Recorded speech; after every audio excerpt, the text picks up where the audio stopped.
안녕하세요. 저는 올해 74세 박순이라고 합니다. 오늘 여러분께 제 이야기를 들려드리려고 해요. 아마 믿기 어려우실 거예요. 50억이라는 큰 돈의 주인을 정했다고 하니까요. 저는 사실 한 달 전 복권 당첨금으로 50억이라는 큰 돈을 갖게 되었어요. 그런데 그 주인이 제 자식이 아니에요. 왜 그런 결정을 내렸는지 처음부터 차근차근 말씀드릴게요. 며칠 전이었어요. 저는 거울 앞에 서서 제 모습을 보고 깜짝 놀랐어요. 낡아 빠진 재킷에 구멍난 신발, 완전히 노숙자 같은 모습이었거든요. 근데 이게 우연이 아니었어요.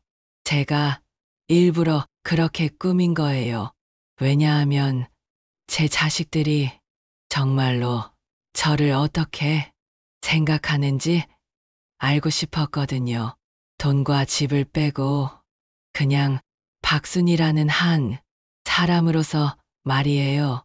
문을 두드렸을 때 며느리의 표정을 잊을 수가 없어요. 눈살을 찌푸리며 저를 위아래로 훑어보더라고요. 마치 이 지저분한 할멈이 뭐지? 라고 말하는 것 같았어요. 그 순간 깨달았죠. 아, 나는 이 집에서 가족이 아니라 불청객이구나. 사실 이런 일이 갑자기 벌어진 건 아니에요. 오랜 시간 쌓여온 일들이 있었거든요. 남편이 세상을 떠난 후 30년 동안 저는 정말 악착같이 살았어요. 새벽 5시 30분이면 알람 없이 눈이 떠졌어요. 먼저 도시락을 싸고 아침밥을 차려놓고 빨래와 청소를 했어요. 오후 5시까지는 남의 집 가사 도우미로 일하고 다시 집에 돌아와서는 가족 저녁밥을 준비했죠. 제 하루는 늘 전쟁 같았어요. 손녀들이 어릴 때는 달랐어요. 할머니 고마워요 하면서 제게 안겨올 때면 마음이 따뜻해졌어요. 아, 내가 이 가족에게 꼭 필요한 사람이구나 싶었죠. 제 존재가 소중하다고 믿고 싶었어요. 그런데 그게 착각이었나 봐요. 언제부턴가 며느리 말투가 차가워졌어요. 제 이름 대신 어머니, 청소는 다 되셨나요? 라며 마치 고용인을 대하듯 말하기 시작했어요. 저녁은 정확히 6시에 차려야 했어요. 1분이라도 늦으면 아이들 학원 시간이 어긋난다고 눈치를 줬거든요. 빨래도 따로 해야 했어요. 제 옷이 그들 옷과 섞이는 걸 꺼렸어요. 같은 집에 살면서도 저는 가족이 아니라 불편한 존재로 분리되기 시작했죠. 그때부터 자주 생각했어요. 나는 정말 이 집의 가족일까? 아니면 무급 가정부일까? 그런데 대답은 뻔했어요. 며느리의 차가운 눈빛과 아들의 무심한 표정 속에서 이미 답을 알고 있었거든요. 정말 충격적이었던 건 제가 몸살로 39도 열이 났을 때예요. 몸이 뜨겁게 달아올라서 숨쉬기도 힘들었는데 며느리가 물었어요. 저녁 준비는 어떻게 하실 거예요? 그 순간 깨달았죠. 아, 나는 사람 대접도 못 받고 있구나. 제 허리는 이미 망가져 있었어요. 30년 동안 구부리고 들고 옮기며 집안일과 남의 집 일을 반복해온 대가였죠. 결국 병원에서 수술을 권유했어요. 그런데 수술 당일 저는 혼자였어요. 보호자도 없었고 간호사가 물었죠. 할머니, 보호자분은 안 오셨나요? 저는 괜찮다고 대답했지만 그 순간만큼 무섭고 외로운 적이 없었어요. 병실 옆 침대에서는 다른 할머니가 아들, 며느리, 손자, 손녀와 함께 웃고 있더라고요. 반면 저는 텅 빈 공간에서 하얀 천장만 바라봤어요. 물 한 모금 떠다 줄 사람도 없었어요. 태어난 날도 마찬가지였어요. 허리가 아직 제대로 펴지지도 않았는데 집에 돌아오자마자 며느리가 물었어요. 내일부터 집안일 가능하실까요? 의사가 한 달은 무리하지 말라고 했다고 말했더니 파출부를 불러야 하나 고민하더라고요. 그런데 그 돈이 아깝다는 말이 뒤따랐어요. 그때 확실히 깨달았어요. 저는 더 이상 가족이 아니라 무료로 부려먹는 하인일 뿐이라는 걸. 가장 큰 충격은 우연히 아들과 며느리 대화를 들었을 때였어요. 화장실에 가려다가 우연히 들었는데 며느리가 이렇게 말하더라고요. 여보, 어머니 때문에 우리 생활이 너무 제약받는 것 같아요. 제 발걸음이 그대로 멈췄어요. 친구들도 마음대로 못 부르고 외식도 눈치 보이고 솔직히 어머니 없으면 우리가 더 자유로울 텐데 요양원은 어떨까요? 그 순간 제 다리에서 힘이 빠져서 벽에 기댈 수밖에 없었어요. 20년 동안 가족을 위해 모든 걸 바친 제가 그들에게는 짐이자 방해물에 불과했던 거예요. 그래도 마지막 희망이 있었어요. 아들, 가족이 제주도 여행을 간다고 했을 때 저는 마지막 기대를 걸고 물었어요. 나도 같이 가는 거니? 돌아온 대답이 뭐였는지 아세요? 엄마는 집에서 편히 쉬세요. 저희끼리 가족 여행하려고 해요. 가족 여행 그 두 단어가 저를 가장 깊게 찔렀어요. 그렇다면 저는 가족이 아니라는 말이잖아요. 그 순간 제 마음 한편에서 뭔가 부러지는 소리가 났어요. 그날 저는 결심했어요. 더 이상 이렇게 살지 않겠다고. 그리고 그 결심을 확인하기 위해 거지 같은 차림으로 자식의 문을 두드린 거였어요.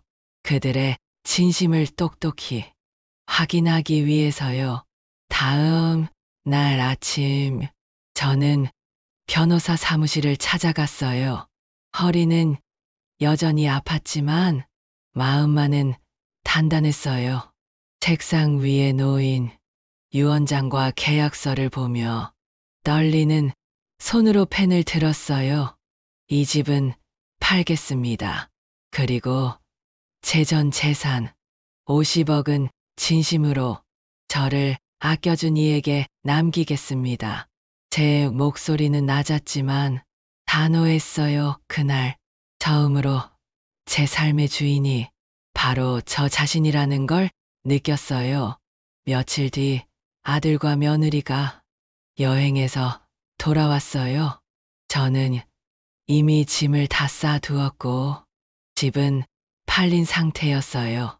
현관문이 열릴 때 저는 거실에 앉아 있었죠.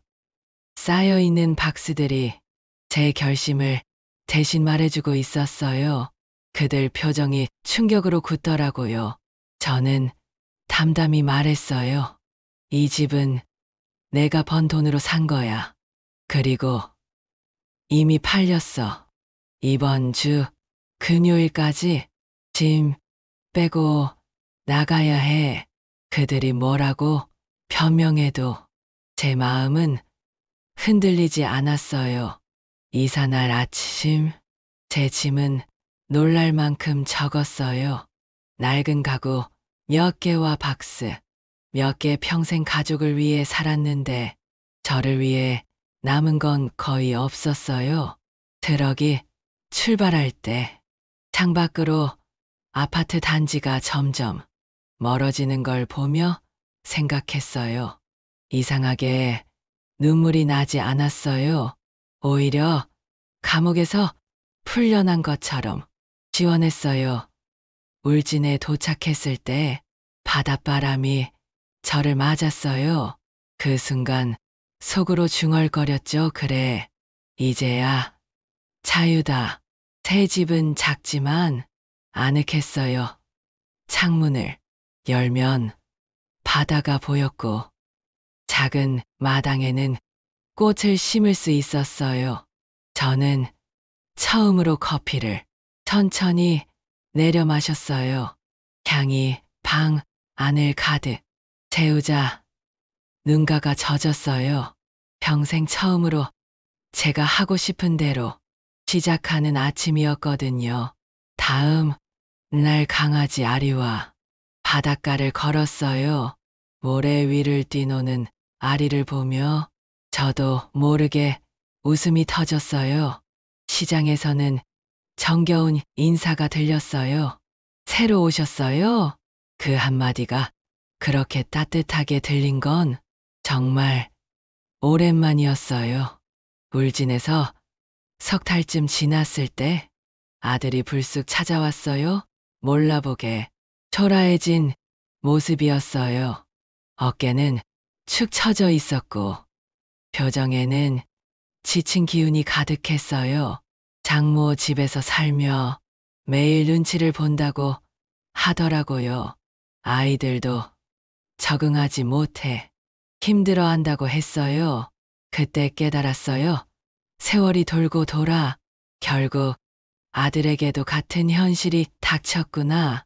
아들이 용서를 구했어요. 제가 얼마나 고생했는지 이제 안다고 하더라고요. 순간 마음이 흔들릴 뻔했지만 저는 예전에 제가 되지 않으려고 애썼어요.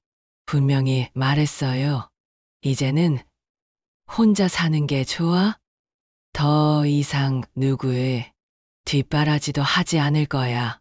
효도를 하고 싶다면 나한테 기대지 말고 내 삶부터 바로 세워.